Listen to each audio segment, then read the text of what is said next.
مش هتعرف.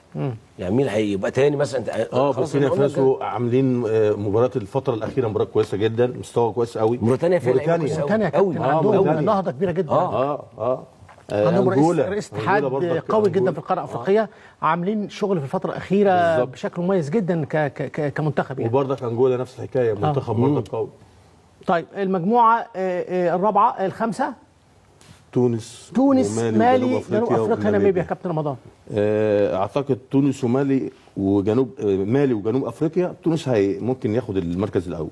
مالي وجنوب افريقيا اعتقد يبقى المنافسه بينهم على المركز الثاني قويه. هرجع بس معلش للمجموعه اللي قبل كده الخامسه. كابتن تونس علي معلول، مالي اليو ديانج، جنوب افريقيا بيرستاو. طبعا يعني برضه هيبقى علينا لعيبه طبعا يعني كبار مستوى بنسعد بكده بنضم من المحترفين عندنا طبعا. طيب تونس ومالي وجنوب افريقيا هيتنافسوا على المركز الثاني. تمام. المجموعه السادسه المغرب، كونغو، زامبيا، تنزانيا. تمام. شوف انا عايز بس تنبيه للمغرب. اتفضل. انت جاي رابع كاس عالم. تمام. انا لو مدرب مالكش دعوه بالقصه دي كلها. احنا داخلين في طريق ثاني خالص. طريق افريقيا ده نهائي. يعني ممكن المغرب ده يطلع، ممكن تقولوا مجنون. مش من الاول كمان ممكن نسجل. سجله.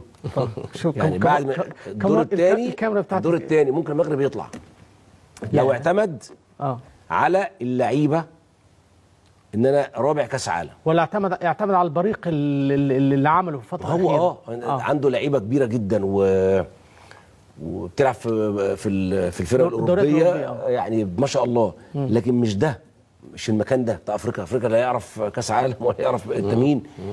انت عارف لعب افريقيا، القوه، الحراره، الروح، فممكن يتصادم مع الحرفنه او ان انت بتشيل بقى خايف على نفسك هتتعور، ممكن تخسر. بس هو برضك منتخب تقيل. طبعا اكيد واحد من اهم منتخبات القاره. هم كمان يعني عاملين نهضه كرويه كبيره جدا طبعا. بس عشان كانت مدروسه ومتخططه زي السنغال بالظبط.